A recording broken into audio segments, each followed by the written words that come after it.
વડોદરા શહેરની વિશ્વવિખ્યાત Maharaja Sayajirao યુનિવર્સિટીનું faculty of performing આર્ટ્સના તબલા વિભાગ દ્વારા 2 દિવસીય ખાસ વર્કશોપનું આયોજન વિદ્યાર્થીઓ માટે કરવામાં આવ્યું હતું. તબલા વિભાગ માટે ખૂબ જ મહત્વપૂર્ણ ગણાતી અને તબલાના શિક્ષણ માટે મહત્વપૂર્ણ શૈક્ષણિક વર્કશોપનું દ્વિદિવસીય આયોજન કરવામાં આવ્યું છે. આ વર્કશોપમાં દેશના પ્રખ્યાત તબલાવાદક શ્રી સ્વપ્નિલ ભીસે મુખ્ય સંસાધક તરીકે ઉપસ્થિત રહ્યા. આ વર્કશોપમાં 70થી વધુ વિદ્યાર્થીઓ, સંશોધકો, તબલા શીખનારાઓ અને સંગીત પ્રેમીઓએ ઉત્સાહભેર ભાગ લીધો હતો. શ્રી સ્વપ્નિલ ભીસે તબલાવાદનની પરંપરાગત ગુરુ શિષ્ય પરંપરાના સમર્પિત અનુયાયી તરીકે ઓળખાય છે. તેમણે પંડિત પ્રવીણ કરકરે, પંડિત યોગેશ સમસી જેવા ઉચ્ચ કોટીના વાદકોથી તાલીમ પ્રાપ્ત કરી છે. ખાસ કરીને પંજાબ ઘરાનાની તબલા પરંપરાના ઊંડા જ્ઞાન, શક્તિશાળી બોલ રચના, લયબદ્ધતા અને સ્પષ્ટ રજૂઆત માટે તેઓ જાણીતા છે. અનેક વર્ષોથી તબલા શિક્ષણ તથા પ્રસ્તુતિના ક્ષેત્રમાં તેમણે નોંધપાત્ર યોગદાન આપ્યું છે.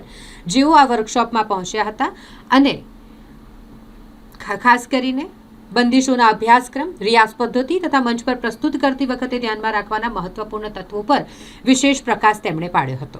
નમસ્કાર. ડિપાર્ટમેન્ટ ઓફ તબલા દ્વારા આજે અને કાલે એમ 2 દિવસ ફેકલ્ટી ઓફ પરફોર્મિંગ આર્ટ્સના સભાવાદન ખંડની અંદર સ્વપ્નિલ ભીસે કે જે મુંબઈથી આવ્યા છે અને યોગેશ સમસીજીના એ શિષ્ય છે, જે યુવા પેઢીમાં એક મહત્વના અને એક ઊંઘતા કલાકાર કહી શકાય એવા સ્વપ્નિલ ભીસેનો વર્કશોપ ફેકલ્ટીના વિદ્યાર્થીઓ માટે અહીંયા રાખવામાં આવે છે. 2 દિવસ વિદ્યાર્થીઓ આ વર્કશોપની અંદર પંજાબ ઘરાનાની વિવિધ કાયદાઓ, ટુકડાઓ વગેરે બંદીશોનો અભ્યાસ કરશે. એ સિવાય આજે સાંજે 6 વાગે 5 વાગે ફેકલ્ટીના કોન્સર્ટ હોલની અંદર એમનો તબલાવાદનનો કાર્યક્રમ રાખવામાં આવ્યો છે.